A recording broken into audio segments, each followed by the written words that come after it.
We Sure, could we could try a video. Yeah, there's this one AJ Plus video I've been saving forever. Sorry, Devin. Uh, Mhm. it's gonna be number 8, Trent. This is comparing the Ferguson protesters and their oppression to the oppression of the Palestinians. Oh yeah, I've seen this one. It's pretty bad. What do Gaza and Ferguson have to do with one another? If you ask the Black and Palestinian artists and activists who've just released a new solidarity video, a lot. Prominent figures like Miss Lauryn Hill, Danny Glover, and Alice Walker came together in this 3-minute video with one strong message. When I see them, I see us.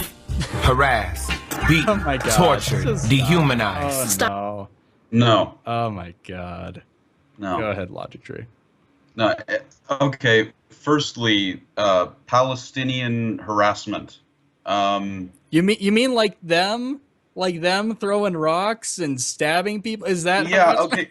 Yeah. Let's use let's copyright. Let's rip off Sam Harris here. Let me just God, something I learned from one of his podcasts. One of the tactics that Israeli soldiers use. No, sorry, no. Palestinian soldiers, sorry, use is surrounding themselves in women and children so that Israeli soldiers will not kill them. Think for a minute about the insanity of Israeli soldiers using the same tactic. It wouldn't work. Absolutely. What do you think? Sorry. What do you think, Devin? Oh God. I mean, well, I'd love to get to the root of it because when you're talking Ferguson, you're talking Michael Brown, Yeah. and the Michael Brown case. There's nothing to that case. There's no reason to be upset aside from if you're unless you're the family and it's a personal tragedy. There's nothing on a societal level or a equal rights or a racism level. There's nothing there. It's strange they because rioted over you could point to so many better cases where you could say, you know what, I think this was a racially motivated killing by the police. Yeah, But Michael but you know Brown, what? no. But you know what's interesting? There has to be a conspiracy. It has to be this systemic white man at play again, because Darren Wilson, he got off. Ooh, and now we're gonna riot. He got a slap on the wrist. That's when the shit hits the fan. Remember that guy, that black guy who was running away and he got shot in the back by that Yeah, cop? Now, they didn't riot for that. Why? Because the guy was arrested for murder. Yep. Because white people are not racist. They're not insane. They're like, yeah, we have a video of a guy getting shot in the back. Throw his ass in jail. And, they'll use that, but they cannot explode it into some national, event. And as far as the Palestinians go, you guys know where I stand on them. I mean, my goodness. It is crazy. And what I love, though, is the trend that we're seeing, which is the world is now Tel Aviv. The world is now exposed to the insanity of Muslims and what their agenda is all about. What is anti-Semitism? It actually exists. People actually get stabbed in the back and blown up. It exists in surprisingly large amounts in the Muslim world, which is something we don't want to acknowledge. It's this weird idea that Muslims are liberal. When we pointed out, yeah, a lot of Muslims don't like homosexuals, they don't like women, they don't like Jews. This is not some like all-inclusive group. Yeah, and Reese, I want to expand on that really quick because there actually is a YouTube channel called the Clarion Project, and it's a website and it's everything else. It is literally actual, like more liberal, moderate Muslims speaking out against crazy ass shit terrorists. Oh yeah, you told me about that. Yeah, and I'm a big supporter of those trying to reform the Muslim movement from within. I don't think it's going to be all that successful, but I mean, hey, good on you for at least trying. It's it's a disaster. Go They're ahead. gonna try it, man. One of the things I love is this idea of people who are thousands of miles away criticizing a war zone, like criticizing anybody on the side of the war. It is just, I don't think it's ever happened in human history. Like where a guy in, south of Chile is like, oh, have you seen what those Mongols are up to? Fuck them. I don't think they're conducting that war well at all. War is terrible. But when you are in a life and death struggle for your life, especially as a nation, as a people, things are going to happen. You have to defend yourself. You cannot sit there and be reactive constantly. And they have conducted that war and that ongoing feud with the Palestinians in the most humanitarian way possible, literally giving them humanitarian aid. They literally are the lifeline for those people. And they never get credit for it. They get blamed, and it blows my mind that regressives and Young Turks and all these guys are anti-Israel. I mean, to be anti-Jewish, I'm so pro-Jewish. The only Jew on the planet I don't support is Bernie Sanders. And even that, I say in jest. I mean, I'm deeply in favor of everything the guy stands for. I just don't think he's good to be a president.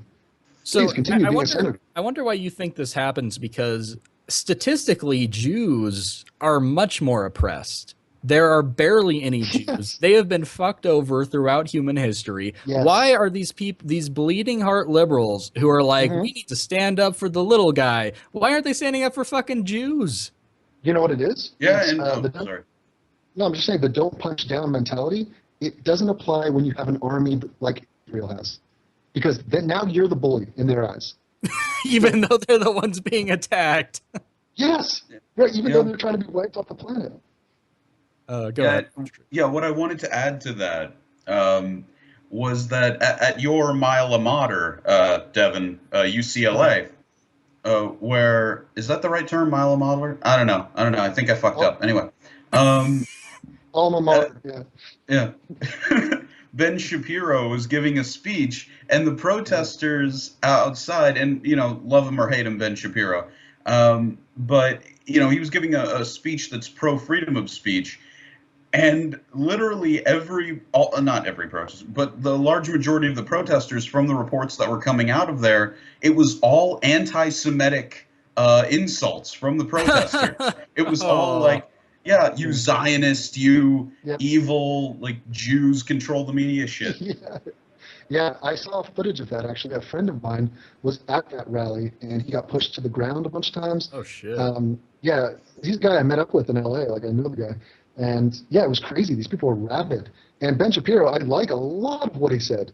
He went on Dave Rubin. Obviously, I'm against him when it comes to Judaism, when it comes to his religious belief in Judaism, and when it comes to his conservative views. But, I mean, the man is spot on a lot of things. And it's perfectly fine to say this guy's right on this stuff, he's wrong on this stuff. I agree with him and support him here. I'm dead set against him over here. Well, I think that says a lot about our movement and shows like the Rubin Report being willing to have people on you disagree with. Like, I really disagree with Ben Shapiro on a lot of things, but I wouldn't want to see him deplatformed. I like the idea that we're giving these different ideas a chance to be heard. But some people are just so scared of having their views challenged in any way that it's ridiculous. They know secretly deep down what would happen. It's like you see it where in like the UFC, where you'll have two fighters, and one fighter wants to strike and he wants to sit in the pocket and swing, and the other guy, he doesn't want to do that because he knows if he does do that, he's gonna get knocked the fuck out. So what does he do? He stalls, he shoots for takedowns. He tries to, score points on you from the outside. He does not want to engage you in the pocket. And that is what it is to debate somebody. That's why you don't see feminists. You'll never see a feminist just walk up to Sargon of Akkad and debate him live. No. That's a perfect example. No it's way. Not happening. Anita Sarkeesian versus Thunderfoot live. Like that would feminists actually be smart enough to figure out who they were even after they've shown their faces in videos? Probably not. They're face raping them. Yeah. Indeed. Face rape. You're raping me by showing your face. That's, something I recently saw on Facebook was an article by a radical feminist saying that birth is rape. That's beautiful. I guess maybe technically, I guess it's reverse rape. I think it's rape from the doctor who sticks his hand in there to sort of wedge it out. Wedge it out. Oh. Yeah. You gonna go get raped? Yeah, I have an appointment to get raped tomorrow. Let's watch a little bit more of this. Go ahead, Trent. Okay. Stopped and frisked, searched at checkpoints. Administrative detention, youth incarceration. The poem highlights the similarities in the violence and struggles faced by both communities. Palestinian legal scholar and organizer Noura Arikat got the idea for the video during the summer of 2014 when Gaza was being bombed and Ferguson erupted in protests after the police killing of unarmed 18-year-olds. Okay, like obviously we've made our points on these two incidents clear, but they're not even comparable in my mind. Like we have a war zone and then we have like protests. Pissed off teenagers. Yeah, like even if you're pro Palestinian, which I don't know why you'd be watching, but you have to admit that they shouldn't be like used within the same context. It's just absurd. But I like the fact that they're trying to demonize the other here and blame it on the Israelis or blame it on just the cops or white people. Who is starting the problems in these regions? Who is the cause for the ongoing violence? Like, what do you think Ferguson's problem is? The fact that a cop defended his life and shot a guy, or the crime in Ferguson, the drugs in Ferguson? You know, it's their own community is the problem. The people in Gaza, the Palestinians, they're the ones that don't want peace. It's in the goddamn charter of Hamas. They've been offered peace multiple times, offered two-state solution. They deny it because they're not about it. They have other goals in mind. It's actually pronounced hummus. Oh. But no, like you're right. I wish that when it comes to the people in Ferguson, they'd be willing to protest problems within their own community first, as kind of a first reaction, rather than it's this idea of the problem's always outside of me. It can never be me. It has to be someone fucking with me, and it's really selfish and narcissistic, and it's just not a good worldview to have. Well, as far as sorry. You go. Oh yeah, as far as Islamism goes, for most of the ex-Muslims that I've talked to who've sort of analyzed the history of the boom of political Islam across the earth, or across the Western world, and at least, it's usually a response originally to globalization. Just the fact that widespread information was now available to these people, and they were worried about their way of life being destroyed and their power lost due to their kids actually knowing what the fuck they're talking about. Sorry. Yeah, let's keep. Oh, sorry. Go ahead. Well, play ahead. Let's see sure. Go ahead, John. Michael Brown. I asked her, what's the significance of solidarity between Black Americans and Palestinians? The point is not to compare oppressions. Blacks the world over have suffered from a legacy of racism much deeper than the contemporary Palestinian struggle. The world over? The point here is that solidarity is a political decision. Oh my God. The world over. It's more of that selfish mentality, like our oppression is so much deeper, guys. The world over. Yeah, look at how oppressed this white guy is in his Ed Hardy t-shirt. You know what's amazing to me? It's so condescending to black people. Black people talk about equality. They talk about, being treated just the same. Here, let me treat them just the same. Black people, you are racist. Okay? What is this black people are the victims of racism? Have you ever been to Africa? Do you know how much racism is flowing from black people to everybody else, including other black people? I mean, type in white genocide Zimbabwe. Enjoy that afternoon on Google. I mean, this is absurd. They think that they cannot be racist, that they are victims. This is a lazy, easy way out of every conversation. Poor me, poor us. Fuck you people. You're the reason my life is not as good as it could have been. And they get fed this narrative because it's not just coming from within the community. It's coming from people validating this, saying, yes, you are the victim. You are oppressed. I'm your ally against systemic. Yeah, and I go to college in Houston, Texas. And I just really quick want to say that there are Muslim students you see walking around with this fearful look on their face. No one's treating them like shit. No one's treating them badly. But they walk around like, holy shit, someone's going to kill me. Holy shit, someone's going to kill me. You can tell that either their parents or an imam has been telling them, oh, you're going to get prosecuted for your faith. You're going to get prosecuted for their faith. And it's the same thing that Baptist preachers would tell congregations when I was a little kid. Mm-hmm. Well, for me, it reminds me of when you were sick as a child. Remember that? And you would skip school, and your mom would take care of you, and you'd get this special treatment. And it'd be like, oh, are you okay? Devin, can I get you anything? I mean, take it easy. Here's a blanket. Here's a washcloth for your Fred. And internal, you think to yourself, wow, this works. If I get special treatment, all I have to do is say I'm sick, and that narrative gets me like a cakewalk for the rest of the day. That's what they do just with victimhood.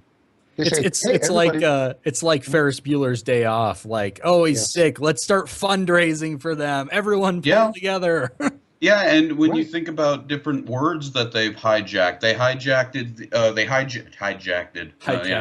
Yeah, I'm a piece of shit today. But hijacked They hijacked the body acceptance movement from friggin' veterans who lost limbs, and they hijacked Triggered from the autistic community. Oh, really? Yes. Well, look, here's the other thing. It's not even like I'm sick today, so treat me nice. It's like I was once sick, and it's not even that. It's like somebody in my family, my lineage, was sick a couple hundred years ago, so treat me nice today. No, I think it's even worse than that. I think it's like I have the possibility to get sick at some point. Like someone might call me a racial slur, and that might dehumanize me. So please treat me like a princess. I was watching the Young Turks this week, and they were talking about they're trying to smear Hillary Clinton and say she was a racist and that black people should vote for me. And they were talking about, she's like, you know what, black people, you really need to vote for Bernie because he's going to continue the fight for equal rights for black people. And I paused the video. I looked at my girlfriend. We're like, what fucking equal rights? They have equal rights. This is over. It is over. But they don't want it to be over. They want the sick day to continue for the rest of their lives. Fucking bullshit. Fucking privileged middle class feminists don't want it to be over. So I mean, yeah, and that's a fair analogy, and that's definitely a fair analogy. And I would also argue, of course, well, not argue, but add that there, of course, is the projection you can always talk about with people like Cenk Uygur and a large number of the BLM supporters who are always like, oh, well, don't call us racial slurs. It'll dehumanize us. You Nazi. Shut up, you Nazi. What are you, a Nazi? Yeah, let's all kill the Nazi. He's not a human. He's a Nazi. Kill the Nazi. You know what? Here, I have a call to arms here. Not literally, metaphorically. Every time you hear one of these regressives or SJWs bring up slavery or bring up the KKK, I want you to bring up Rwanda. Okay? You, listen to this right now. Bring up the black people murdering people in Rwanda, the genocide that happened during your lifetime, and just see how they react to that. Because it is as relevant as bringing up the KKK from the 1920s or slavery from freaking hundreds of years ago.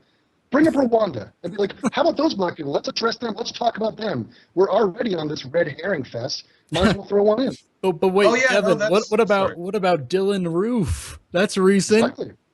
Dude, get ready to talk about Dylan Roof. That is the message. And by the way, there's a KKK attack this week, stabbings in California. And guess who's going to do a video of it? KKK popped up. It was like 5 of them.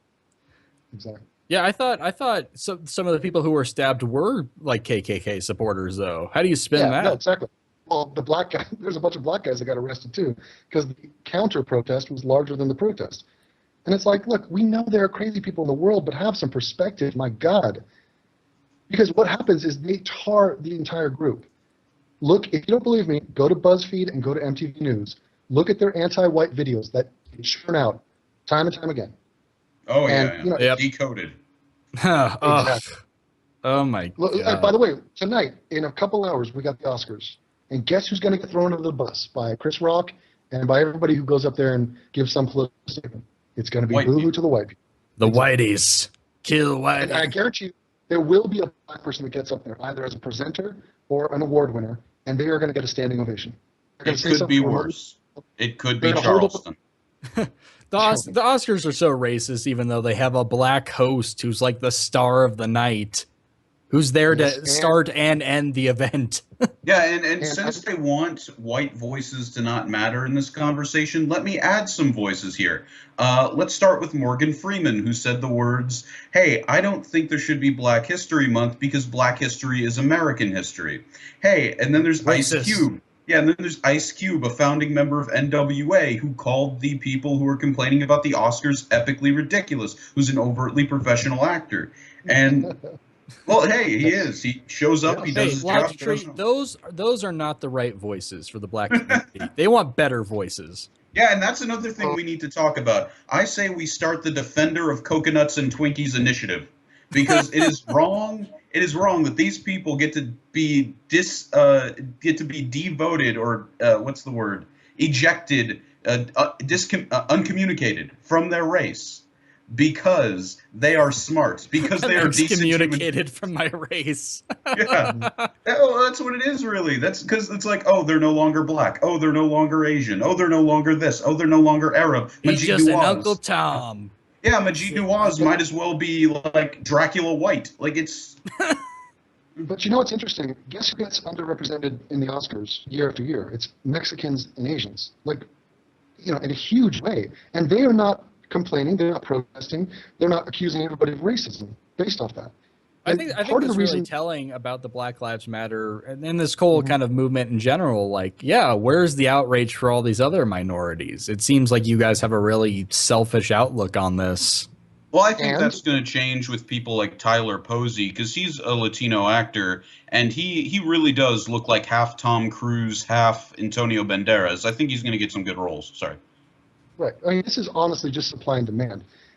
If you come from a nation that is primarily one race, they want to see people that look like themselves, for the most part. Like, they identify with people that come from their culture. Now, go to India. You go to India and tell me how many Koreans you see in Indian cinema and TV. Not that many, and it's not because of racism. It's because of numbers and because of just common sense. Yeah. One of the problems you get is the reason the black people can do it so effectively, and they can complain and ride this victim thing all the way to the finish line, is because they have slavery. They have the history of racism in this country to leverage. The other groups do not in the same way. The Mexicans can't be like, hey, there's no, Mexicans getting Oscars this year. And also, do you remember when you guys came and killed us and took California?